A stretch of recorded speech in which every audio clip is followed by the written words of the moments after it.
잠들기 전 책 한 권. 오늘은 시타르타를 읽겠습니다. 오늘 하루 수고 많으셨어요. 지금 이 순간 이어폰을 끼고 누워 계신 여러분께 한 가지 여쭤볼게요. 살면서 한 번쯤은 이런 생각 해보신 적 있으세요? 이렇게 살아도 되는 건가? 내가 지금 제대로 된 방향으로 가고 있는 건가? 열심히 하고 있는 건 알겠는데 뭔가 계속 허전한 느낌. 뭔가 중요한 걸 빠뜨리고 사는 것 같은 느낌. 아니면 이런 것도요. 사람들이 좋다고 하는 걸 다 해봤어요. 공부도 하고, 취직도 하고, 사랑도 하고, 어느 정도 안정도 찾았는데, 여전히 뭔가 채워지지 않는 것 같은, 더 가져야 하나, 더 노력해야 하나, 아니면 내가 욕심이 없는 건가, 아니면 너무 많은 건가, 그 느낌이 뭔지 이름을 붙이기가 어려워요. 그냥 막연하게 이게 다야? 싶은 순간들. 그 질문을 처음 느꼈을 때 부끄러웠을 수도 있어요. 이 정도면 충분한 거 아닌가? 더 바라는 게 욕심인가 싶어서. 아니면 너무 예민한 건가 싶어서. 그래서 그냥 묻어버렸을 수도 있어요. 바쁘다는 핑계로, 피곤하다는 핑계로. 오늘 밤 우리가 읽을 책은 그 막연함에 평생을 바친 한 남자의 이야기예요. 헤르만 헤세가 1922년에 쓴 이 소설은 고대 인도를 배경으로 하지만 사실 시대도 장소도 상관없어요. 2500년 전 겐지스강 옆의 이야기가 오늘 밤 여러분의 이야기와 이렇게 가깝게 느껴지는 건 인간이 가진 그 물음이 그만큼 오래되고 그만큼 보편적이라는 뜻이니까요. 헤세는 이 책에서 답을 주지 않아요. 대신 한 남자가 그 답을 찾아가는 여정을 조용히 아름답게 따라가요. 그리고 마지막 페이지를 덮을 때 여러분은 아마 이런 느낌이 들 거예요. 내가 찾던 게 사실은 저 멀리 있지 않았구나 하고. 주인공 이름은 시다르타입니다. 불교의 창시자 석가모니와 이름이 같아요. 하지만 해세의 시다르타는 역사 속 부처가 아니에요.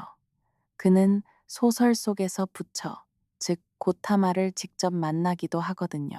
그러니까 이 시다르타는 헤세가 만들어낸 가상의 인물이에요. 보편적인 인간의 원형 같은. 그는 브라만, 그러니까 인도 최고 계급의 사제 가문에서 태어났어요. 잘생기고 총명하고 누구보다 공부를 잘했어요. 아버지는 훌륭한 사제였고 마을 사람들은 그를 존경했어요. 그에게 주어진 길은 분명했어요. 아버지처럼 사제가 되어 베다 경전을 외우고 신을 섬기고 마을의 가장 높은 자리에서 살아가는 것. 모두가 그에게 말했어요. 너는 특별하다고. 너는 위대한 사람이 될 거라고. 그런데 시다르타는 행복하지 않았어요. 아니, 행복하지 않다는 말이 정확하지 않을 수도 있어요. 불행한 것도 아니었어요. 그냥 무언가가 빠져 있었어요. 모든 의례를 완벽하게 수행하고 모든 경전을 외우고 아버지가 가르쳐준 모든 지식을 흡수했지만 그 끝에 가도 자기가 찾는 게 거기 없었어요. 알고는 있는데 느껴지지 않는 것. 머리로는 이해하는데 온몸으로 살아있다는 느낌이 없는 것. 여러분, 그런 경험 있으세요? 열심히 공부하고 열심히 준비했는데 막상 그걸 갖게 됐을 때 생각했던 것과 달리 허전한 느낌. 이게 내가 그토록 원하던 거 맞나 싶은 느낌. 시다르타에게 그게 바로 브라만의 지식이었어요. 그는 어느 날 결심했어요. 떠나겠다고. 아버지 앞에 서서 말했어요. 저는 고행자들의 무리에 합류하러 가겠습니다. 집을 떠나겠습니다. 아버지는 반대했어요. 긴 침묵이 흘렀어요. 창문으로 달빛이 들어왔어요. 아버지는 오래도록 아무 말도 하지 않았어요. 그러다 결국 말했죠. 네 뜻대로 해라. 하지만 그게 단순한 허락이 아니었어요. 아버지도 알고 있었던 거예요. 아들이 이미 마음속에서 떠났다는 걸. 그걸 붙들 수 없다는 걸. 시다르타는 친한 친구 고빈다와 함께 숲으로 들어갔어요. 사마나, 그러니까 떠돌이 고행자들의 무리에 합류했죠. 거기서 그는 몸을 혹독하게 단련했어요. 굶고 자지 않고 고통을 이겨내고 욕망을 없애는 법을 배웠어요. 점점 뼈만 남아갔어요. 자아를 지우는 훈련을 했어요. 그런데 몇 년이 지나도 역시 그게 아니었어요. 고행으로 자아를 잠시 지울 수는 있었어요. 하지만 고행이 끝나면 자아는 다시 돌아왔어요. 마치 잠시 잊었다가 깨어나는 것처럼. 고통으로 얻은 평화는 고통이 사라지면 함께 사라졌어요. 도달한 게 아니라 잠시 피한 것뿐이었어요. 그는 또 다른 길을 찾아야 했어요. 그때 소문이 들려왔어요. 고타마라는 사람이 있다고.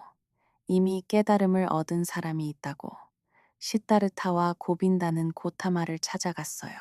고타마를 만난 순간 시타르타는 느꼈어요. 이 사람은 다르다고. 말이 아니라 존재 자체에서 뭔가가 흘러나오는 사람이라고. 고빈다는 그 자리에서 결심했어요. 고타마의 제자가 되겠다고. 하지만 시타르타는 달랐어요. 고타마의 말은 완전했어요. 아름다웠어요. 논리적이었어요. 그런데 시타르타는 이렇게 생각했어요. 고타마가 깨달은 건 그가 직접 경험했기 때문이야. 그 경험은 누구도 가르쳐 줄 수 없어. 그의 가르침을 따른다고 해서 내가 그 경험을 할 수 있는 건 아니야. 그래서 시타르타는 고타마에게도 인사를 하고 혼자 길을 떠났어요. 스승 없이, 경전 없이, 지도도 없이. 이 장면이 정말 중요해요. 생각해 보세요. 완전한 진리가 눈앞에 있는데 그걸 스스로 거부하고 떠나는 거예요. 왜냐하면 남이 찾은 진리는 남의 것이기 때문에. 내 진리는 내가 직접 찾아야 한다는 걸 알기 때문에. 그 고집이, 그 외로운 선택이 이 소설의 핵심이에요. 혼자가 된 시타르타는 강을 건너 세상 속으로 들어갔어요. 그리고 거기서 카말라라는 아름다운 여인을 만났어요. 그는 카말라에게 말했어요. 나에게 사랑을 가르쳐 달라고. 카말라는 웃으며 말했죠. 당신에게는 아무것도 없잖아요. 옷도, 돈도, 지위도. 그는 세상을 배웠어요. 장사하는 법을 배우고, 돈 버는 법을 배우고, 사람들 사이에서 웃는 법을 배웠어요. 재능이 있었던 그는 금방 부자가 됐어요. 사람들은 그를 존경했고 카말라는 그를 사랑했어요. 그런데 또다시 무언가가 없었어요. 돈은 생겼어요.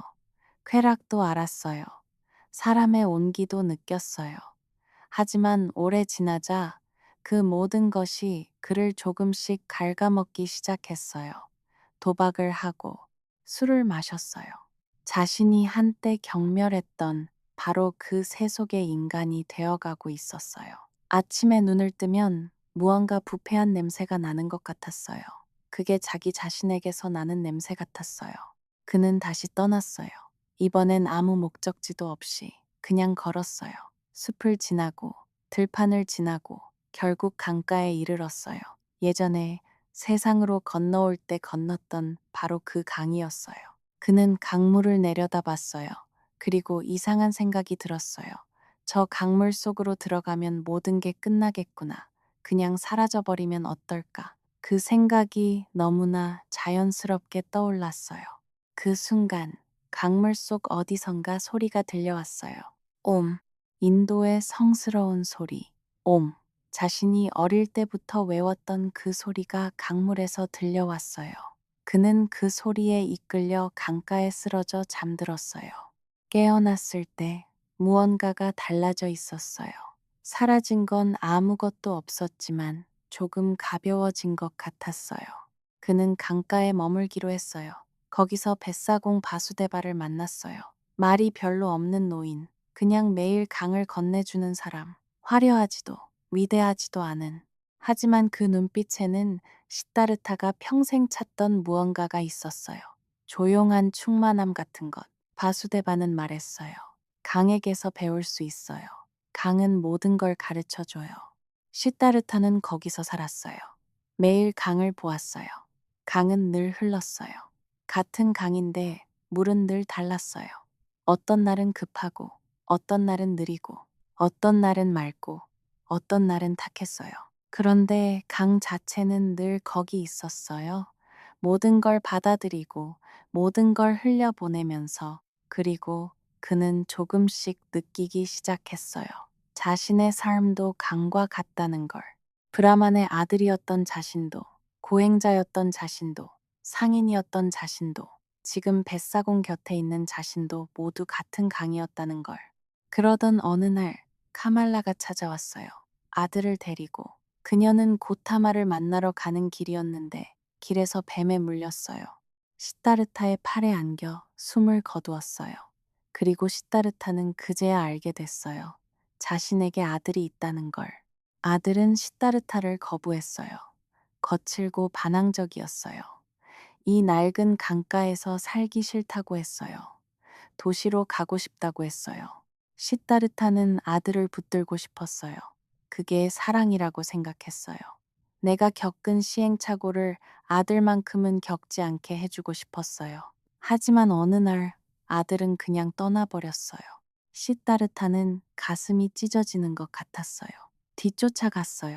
그런데 강가에 이르렀을 때 강물 소리를 들었어요. 그리고 바수데바의 눈빛을 봤어요. 그 눈빛이 조용히 말하고 있었어요. 당신의 아버지도 이런 마음이었을 거예요. 라고. 시타르타는 그 자리에서 울었어요. 오래도록. 처음으로 자기 아버지를 완전히 이해했어요. 그 옛날 달빛 아래서 아무 말도 못하고 서 있던 아버지를. 처음으로 자신도 그냥 평범한 인간이었다는 걸 온몸으로 알았어요. 지식도, 수행도, 깨달음도 아닌 그냥 아들을 사랑하는 아버지라는 걸. 시타르타는 깨달음에 관한 소설이에요. 하지만 그 깨달음이 어디서 왔는지가 중요해요. 경전에서 오지 않았어요. 스승에게서 오지 않았어요. 고행에서도, 부와 쾌락에서도 오지 않았어요. 강가에서, 시간 속에서, 상처 속에서, 그리고 아들을 놓아주는 그 순간에서 왔어요. 헤세가 이 책을 통해 말하고 싶었던 건 이거라고 생각해요. 지식은 배울 수 있어요. 하지만 지혜는 살아야 얻어요. 누군가의 가르침은 지도예요. 지도는 길을 가르쳐 줄 수 있어요. 하지만 걷는 건 자기가 해야 해요. 발바닥에 흙이 묻어야 해요. 넘어져야 해요. 때로는 길을 잃어야 해요. 우리 시대는 정보가 너무 많아요. 어떻게 살아야 하는지, 어떻게 행복해지는지, 어떻게 성공하는지 어디에나 있어요. 그걸 다 알아도 허전한 이유가 있어요. 알고 있는 것과 살아내는 것은 다르기 때문이에요. 시타르타가 고타마의 가르침을 거부하고 떠났을 때 그건 오만이 아니었어요. 그건 자기 자신의 길을 가겠다는 선언이었어요. 아무리 완전한 진리라도 직접 경험하지 않으면 내 것이 아니라는 걸 알았던 거예요. 그리고 또 하나, 시타르타의 길은 직선이 아니었어요. 고행도 해봤고, 부도 가져봤고, 사랑도 느껴봤고, 상실도 겪었어요. 멀리 돌아간 것처럼 보이는 그 모든 경험이 낭비가 아니었어요. 방황이 아니었어요. 그게 다 길이었어요. 강이 굽이쳐 흘러도 결국 바다로 가는 것처럼 우리가 살면서 했던 선택들도 후회하는 것들도 잘못 든 것 같은 길들도 어쩌면 전부 길이었을지 몰라요. 시타르타처럼 그 모든 경험을 통과한 끝에 비로소 강을 볼 수 있게 되는 것처럼 당신이 지금 서 있는 곳, 그게 어디든 그 자리도 이미 길 위예요. 책의 마지막에서 고빈다가 찾아와요. 오랜 친구, 평생 고타마의 제자로 살아온 사람. 그는 아직도 찾고 있었어요. 아직도 답이 없었어요. 고빈다가 물었어요. 당신은 깨달음을 얻었나요? 시타르타는 웃었어요. 그리고 말했어요. 나는 그냥 강을 건너는 사람이에요. 그 한마디가 참 오래 마음에 남아요. 거창한 깨달음이 아니에요. 위대한 선언이 아니에요. 그냥 강을 건너는 사람. 매일 강을 건너면서, 강을 보면서, 강을 배우면서. 그게 삶이었어요. 그게 답이었어요. 여러분, 오늘 하루도 강을 하나 건넜어요. 아주 작은 강이었을 수도 있고, 꽤 넓고 거친 강이었을 수도 있어요. 때로는 물이 너무 차가워서 발을 담그기가 두려웠을 수도 있어요. 어떤 강이었든 건넌 거예요. 답을 찾지 못해도 괜찮아요.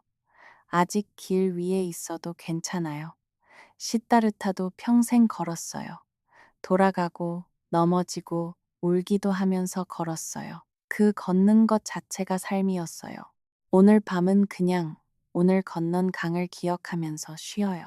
잘한 것도 못한 것도 다 오늘의 강이었어요. 그 강을 건넜다는 것만으로도 충분해요. 내일 또 강이 있을 거예요. 그리고 여러분은 또 건널 거예요. 그게 충분해요. 그게 이미 충분히 아름다운 삶이에요. 잘 자요. 오늘 밤 편히 쉬세요.